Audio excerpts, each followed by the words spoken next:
This channel does not promote any violent, harmful, or illegal activities. All content provided by this channel is meant for an educational purpose only. দেখুন, নক্কারজনক কোনো অভিযোগে শেষ পশ্চিমবঙ্গে কোনো ফাঁসির মৃত্যুদণ্ডের এক্সিকিউশন বা কার্যকর হয়েছে 2004 ধনঞ্জয় চট্টোপাধ্যায়।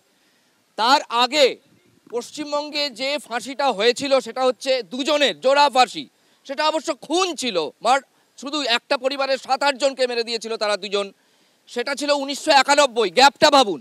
1991 এর পর 2004।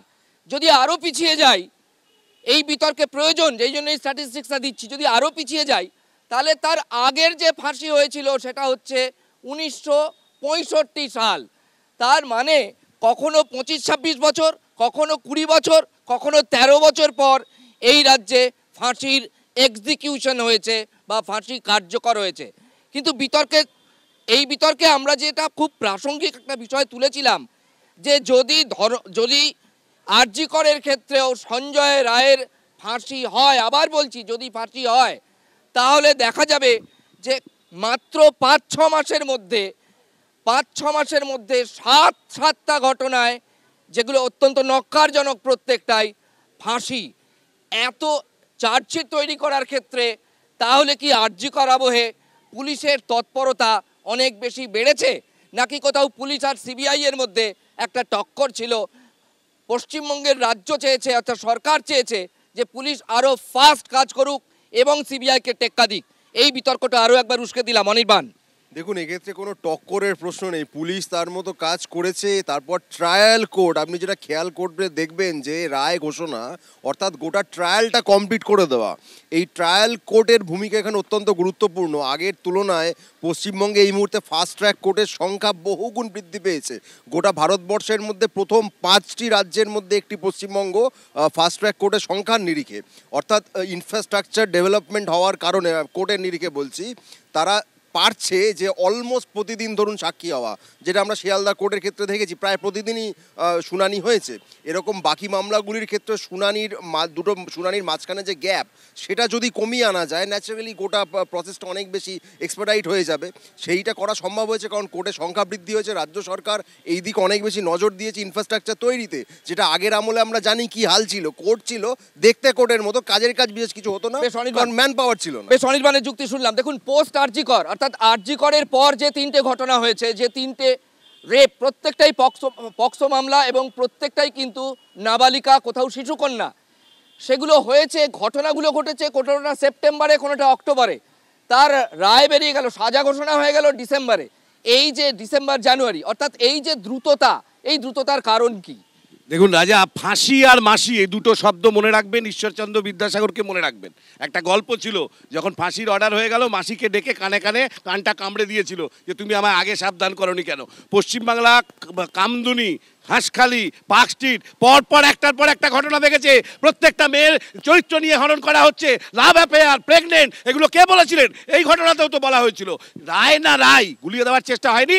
উত্তরপ্রদেশ থেকে এসছে রায়, অর্থাৎ বিহার থেকে এসছে রায়, আর আজকে যখন বেরোচ্ছে রায়। ফলে আসল হচ্ছে বাড়ির গার্জেন যদি এরকম হয়, তো সেই বাড়িতে এই ধরনের ঘটনা ঘটছে। 5-5টা মার্ডারকে, 5-5টা রেপ কেন ঘটে গেল 6 মাসের মধ্যে? সেদিকে প্রশ্ন নেই। ফাঁসির ট্রায়াল করেছি, এই করেছি, ওই করেছি, ফাস্ট ট্র্যাক কোর্ট হয়েছে। অনির্বাণবাবু আইনের লোক, আইনের কথা বললেন, কিন্তু আসল কথাটা হচ্ছে রাজ্য সরকার মহিলাদের ব্যাপারে একেবারে চুপচাপ বসে থাকছে এবং মহিলাদেরকেই দোষী করছে। রাত্রে বেরোবে না পর্যন্ত বলেছে, বিল বার করেছে এই বিধানসভাতে নিয়েছে এই আরজি করার পর। বেশ, সন্দীপবাবু, জগন্নাথ চট্টোপাধ্যায়, রাজ্য সরকারের কোথাও কি টনক নড়েছে? পুলিশের কি টনক নড়েছে? এত সুইফট, আমি এক্সিকিউশনের কথা বলছি না, অন্তত মানে যে সমস্ত মামলাগুলো পেন্ডিং ছিল সেগুলো দ্রুত কার্যকর করার ক্ষেত্রে অনেক দ্রুততা দেখা যাচ্ছে। এটা টনক নড়েছে কিনা সেটা বলতে পারবো না, কিন্তু রাজ্য সরকারের যে নিয়ত বা রাজ্য সরকারের যে উদ্দেশ্য তা যে প্রশ্নাতীত নয়, তা আমরা বলতেই পারি আরজি করের কাণ্ড দেখে। দেখুন, আজকে নির্যাতিতার মা, আজকে তিলোত্তমার মায়ের মনের যে প্রশ্ন, সেই প্রশ্নের পরিপ্রেক্ষিতে তাদেরকে যদি একটা কথা বলা হয় যে সেই দিন রাতে যেদিন আপনার মেয়েকে দ্রুত পুড়িয়ে দেওয়ার জন্য, তার দেহ সব দাহ করার জন্য যখন পুলিশ চাপ দিচ্ছিল, সেদিন অগ্নিমিত্রা পাল, সজল ঘোষ, কৌস্তব বাগচিরা আপনাদের হাতে পায়ে ধরেছিলেন যে একটি মাত্র দিন, একটু আপনারা বলুন আপনারা সম্মতি দেবেন না পুলিশকে এত দ্রুত দেহ দাহ করে দেওয়ার জন্য, কিন্তু পুলিশ সেদিন দ্রুত দেহ দাহ করে দিয়েছিল। তার কারণ তারা জানতো যে দেহটিকে একবার পুড়িয়ে দিতে পারলে এরপর কেসটি সাজানো যাবে। যা হাতে তুলে তারা কলকাতা পুলিশ সিবিআইয়ের হাতে দিয়েছিল, সিবিআই তার উপরেই তাকে তদন্ত করতে হয়েছিল। তাই এই ঘটনাতে কলকাতা পুলিশ বা পশ্চিমবঙ্গ সরকারের কোথাও একটা অপরাধ ঘটে গেলে প্রকৃত দোষীকে খুঁজে নিয়ে এসে শাস্তি দেওয়ার ক্ষেত্রে যে উদ্দেশ্য বা যে নীতি বা নিয়ত থাকে তা কতটা স্পষ্ট তা নিয়ে আমাদের ধোঁয়াশা রয়েছে, সন্দেহ রয়েছে। সেই কারণে গত 4-5 মাসের মধ্যে 4-5টি ফাঁসির অর্ডার হোক বা না হোক, তা শেষ পর্যন্ত গিয়ে এক্সিকিউশন পর্যন্ত পৌঁছাবে কিনা তা নিয়েও আমরা সন্দিহান। কারণ আমরা কামদুনির ঘটনা দেখেছি। কামদুনির ঘটনা ট্রায়াল কেসে ফাঁসি হওয়ার পর সেই ফাঁসির আসামি উচ্চ আদালতে গিয়ে বেকসুর খালাস হয়ে গেছে। আমরা আরও ঘটনা দেখেছি, তাপসী মালিকের ঘটনা। তাপসী মালিকের ঘটনা ট্রায়াল কোর্টে অভিযুক্ত হওয়ার পর উচ্চ আদালতে গিয়ে মুক্ত হয়ে গেছে। আমরা আরুষি তলোয়ারের ঘটনা দেখেছি। তার ফলে ভারতবর্ষে আছে, পশ্চিমবঙ্গে আছে। তো সেই কারণেই তিলোত্তমার মায়ের বেদনা, তিলোত্তমার বাবা মার বেদনা আমরা বুঝছি, কিন্তু ক্ষোভ রাখার সাথে সাথেও তাদেরকে কিন্তু তদন্তকারী সংস্থার উপরে ধৈর্যও রাখতে হবে। কারণ প্রতিটি পদক্ষেপ তথ্য এবং প্রমাণের ভিত্তিতে যে কোনো তদন্তকারী সংস্থা যেভাবে ধীরে ধীরে ধীরে ধীরে এগোচ্ছে, তাতে প্রথম পর্যায়ে তারা উত্তীর্ণ হয়েছে। এবং আশা করব বৃহত্তর ষড়যন্ত্র বা লার্জার কনস্পিরেসি দেখার জন্য, কোনো বড় মাথার খোঁজের জন্য, কোনো অভিযুক্তের জামিন হয়ে যাওয়া মানে সব কিছু শেষ হয়ে যাওয়া নয়। পরের পদক্ষেপের জন্য অপেক্ষা করুক। দুর্নীতির তদন্ত চলছে, তার ফলে এই যে পুরো পাকে চক্রে বাঁধা আছে দুর্নীতি এবং তার সঙ্গে আরজিকর কাণ্ডের খুন ধর্ষণের ঘটনা, আশা করব তার শেষ পর্যন্ত তদন্তকারী সংস্থাগুলি পৌঁছাবে এবং পৌঁছানোর পর তখনই আমরা বলতে পারবো যে বিচার পাওয়া গেল কি গেল না। জগন্নাথ, আপনি যে প্রশ্ন তুলেছেন আমি দ্রুত উত্তর নেব। আরেকটা বিষয় দেখুন, তিলোত্তমার মা কিন্তু মা বাবা একই সঙ্গে এই প্রশ্নও তুলছেন। আমি সমস্ত প্যানেলিস্টকেই বলছি, তারা বলছেন যে সিবিআই ধরেই নিয়েছে যে সঞ্জয় একমাত্র দোষী, ধরে তদন্ত এগিয়েছেন এবং পুলিশ যা করেছে তাতে শুধু স্ট্যাম্প মেরেছে সিবিআই। দেখুন, জগন্নাথ দা যা বললেন তার মানে উনি আশা করছেন সঞ্জয় রায় ওপরে গিয়ে ছাড়া পেয়ে যাবে। কারণ তিনি যে উদাহরণগুলো দিলেন যে ওপরে গিয়ে ছাড়া পেয়ে গেছে, মানে এক্ষেত্রে ছাড়া পেয়ে যাবেন, ওরা চান সঞ্জয় রায় ছাড়া পেয়ে যাক। আমি জানি না তারপর আবার গলায় মালা টালা দিয়ে বিজেপিতে জয়েন করাবে কিনা, কিন্তু এখানে সিবিআই 5 মাস ধরে তদন্ত করলো। তারা কলকাতা পুলিশের বিরুদ্ধে যা অভিযোগ, রাজ্য সরকারের বিরুদ্ধে যা অভিযোগ, আরজি করের যে অথরিটি তার বিরুদ্ধে যা অভিযোগ, এগুলি সবটাই তো তাদের তদন্ত করে দেখার কথা ছিল। আজকে জগন্নাথ দ্বারা আপনার এখানে দাঁড়িয়ে যা যা বলতে পারছেন, সিবিআই তার একটাও কথা বলতে পারলো না। আজকে সিবিআই কি তাহলে বিজেপির বিরুদ্ধে কাজ করছে নাকি? জগন্নাথ দা, প্রাইম মিনিস্টার্স অফিস থেকে সিবিআই আর পরিচালিত হয় না, অন্য কেউ পরিচালনা করে বুঝি? যে সিবিআই নিয়ে আপনারা এতদিন ধরে যখন বিরোধী নেতাদের হেনস্থা করেছে, আপনারা বলে দারুণ দারুণ আরো করবে, শুভেন্দু অধিকারী তারিখ বলে দিয়েছে, আজকে বলছে আস্থা নেই। বেশ কুইক আনসার নেব জগন্নাথ বাবু। এরকম একটি স্পর্শকাতর এবং সংবেদনশীল মামলা, যার এই মর্মস্পর্শী কাহিনী নিয়ে অবিবেচকের মতো অনির্বাণ আমার ভাই কথা বলবে বলে আমি তার জবাব দিতে চাই না। কিন্তু যে প্রশ্ন উঠেছে যে সিবিআই একটি তদন্তকারী সংস্থা, সে তথ্য প্রমাণের ভিত্তিতে তদন্ত করছে, এখনো পর্যন্ত উঠে আসা যা তদন্ত তাতে ওয়াটার টাইট কেসটাকে করার জন্য প্রথম অভিযুক্তের কে দোষী সাব্যস্ত করতে তারা সমর্থ হয়েছে। কিন্তু তারপরেও এখনো 3টি অ্যাসপেক্ট রয়েছে। এক, বড় মাথা কেউ যুক্ত ছিল কিনা, দ্বিতীয়ত আর কোনো ব্যক্তি ছিল কিনা, একাধিক ব্যক্তি করেছিল কিনা, এবং ক্রাইম সিন ওটাই ছিল কিনা, ক্রাইম সিন অল্টার করে দেওয়া হয়েছিল।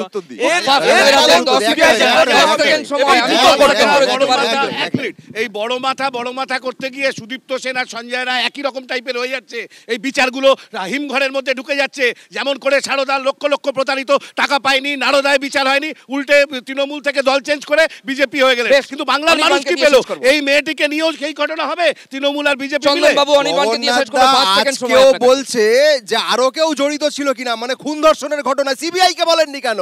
আজকে সিবিআই এর চার্জশিটের ওপর একজনকেই দোষী সাব্যস্ত করা হয়েছে, আর জগন্নাথ দা বলছেন আরো কেউ ছিল কিনা। এই প্রশ্নের শেষ কোথায়? দেখুন, এই বিতর্ক আরো কেউ ছিল কিনা বা এই যে এর পেছনে কোনো বৃহত্তর চক্রান্ত ছিল কিনা, সেই তদন্ত কিন্তু এখনো পর্যন্ত শেষ হয়নি।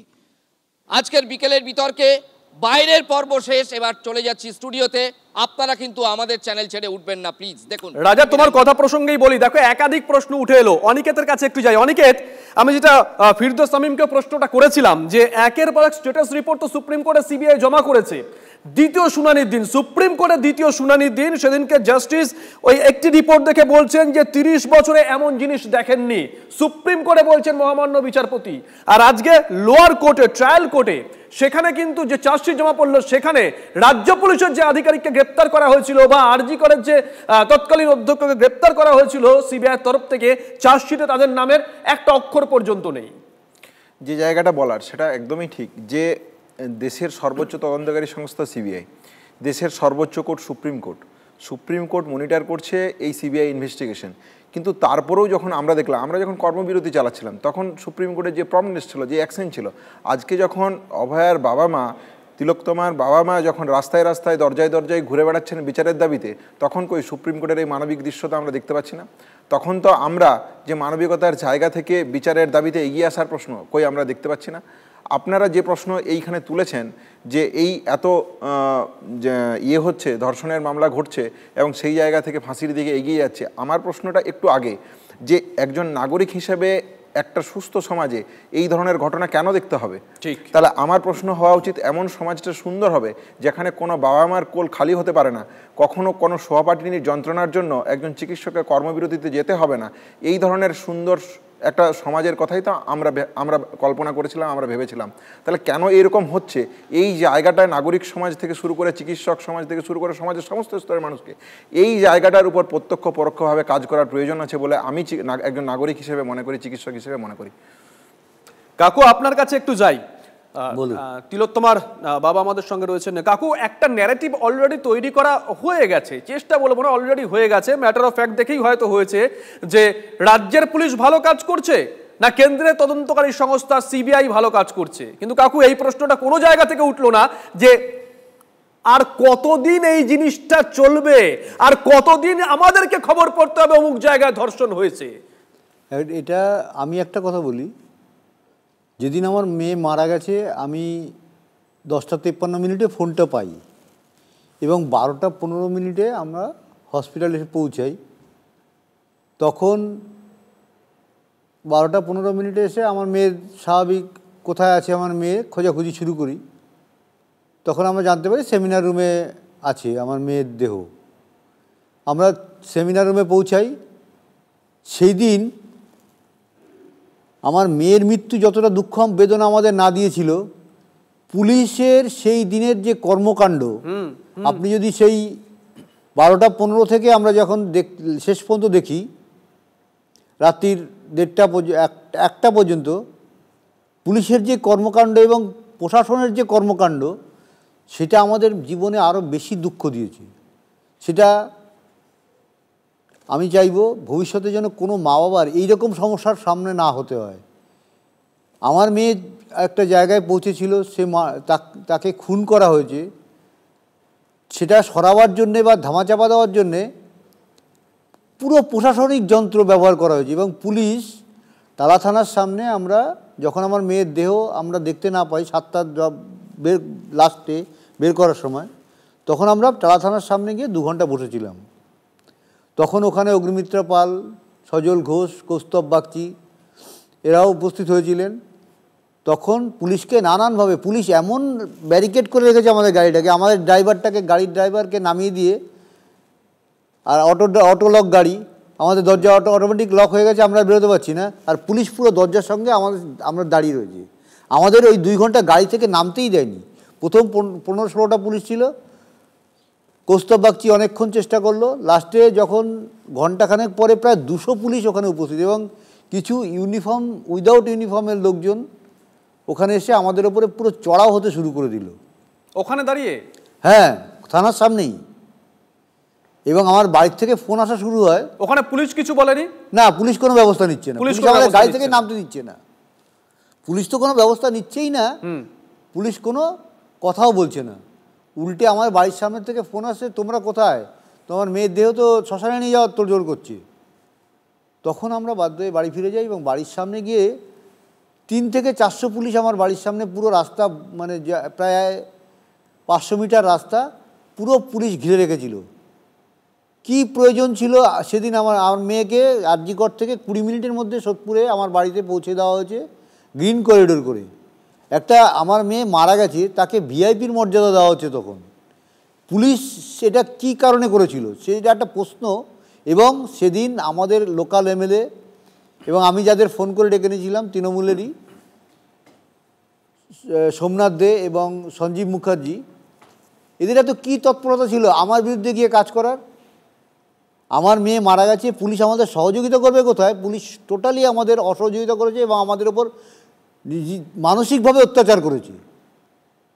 আজকে সেই জিনিসটা অনেকেই জানে না এবং ওই প্রেজেন্ট দেখেনি ওই পরিস্থিতি। সেটা বলছি, ওই পরিস্থিতি যেন পৃথিবীর কেউ যেন এইরকম প্রশাসনের সম্মুখীন না হয়। আমার এটা সবার কাছে একটা প্রশাসনের কাছে একটা হাত জোড় করে অনুরোধ করবো, ভবিষ্যতে ওই রকম দিন যেন কারোর সামনে না হাজির করে। কাকু, আমি যতটুকু আইন বুঝি, কর্মক্ষেত্রে এসে যতটুকু আলোচনা শুনেছি বা যেটুকু আইনের বই টুকটাক পড়েছি, তাতে সবার আগে তো অধিকার আপনাদেরকে ঘন্টার পর ঘন্টা দেখতে দেওয়া হয়নি মৃতদেহ। আপনারা রয়েছেন কলকাতায় আর মৃতদেহ পৌঁছে গেল আপনাদের বাড়িতে, সেটাও আপনাদেরকে না জানিয়ে পাড়া প্রতিবেশী ফোন করে বলছে। এটা নিয়ে তো আমাদের অনেক অভিযোগ ছিল, কিন্তু তার কোনো সমাধান হয়নি। আমরা মেয়ের বডি রেখে দিয়ে সেকেন্ড পোস্টমর্টমেরও চেষ্টা করেছিলাম। যারা এই আমার মেয়ের দেহ পোড়ানোর সঙ্গে যুক্ত, তারাও তো আমার মেয়ে তথ্য প্রমাণ লোপাট করেছে আমার মনে হয়।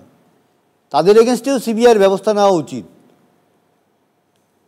সিবিআই কি করবে এবং ভবিষ্যতে কোর্টের কাছে সমস্ত কোশ্চেন আমরা রেখেছি। কোর্ট কি সিদ্ধান্ত নেবে আমরা খুব তাড়াতাড়ি জানতে পারবো এবং আমরা আশা করব যে আমরা সঠিক বিচার চেয়ে পাবো না, সব জায়গা থেকে আমাদের বিচার ছিনিয়ে আনতে হবে। ধন্যবাদ কাকু, আজকে আলোচনায় যোগ দেওয়ার জন্য ধন্যবাদ। অনিকেত, আপনাকেও ধন্যবাদ। আমরা সকাল থেকে প্রশ্ন তুলছিলাম না, অনেকগুলো প্রশ্ন, যে সিবিআই তার তদন্ত এখানেই ইতি টেনে দেবে কিনা, চালিয়ে নিয়ে যাবে কিনা, সেটা তো ভবিষ্যৎ বলবে। কিন্তু আরও প্রশ্ন তুলছিলাম যে তিলোত্তমার পরিবার, নাগরিক সমাজ, অনিকেতরা, চিকিৎসক সমাজ, তারা রাস্তায় থাকবেন কিনা। আজকে পরিষ্কার করে দিলেন, কাকিমাও বললেন, অনিকেতও বললেন, পরিষ্কার করে দিলেন যে তারা আগামী দিনে রাস্তায় থাকবেন। এবং কাকুর কথা দিয়েই শেষ করি, বিচার ছিনিয়ে আনতে হবে। আলোচনা এখানেই শেষ করছি। অন্যান্য যাবতীয় খবরের জন্য চোখ থাকুক TV9 বাংলার পর্দায়।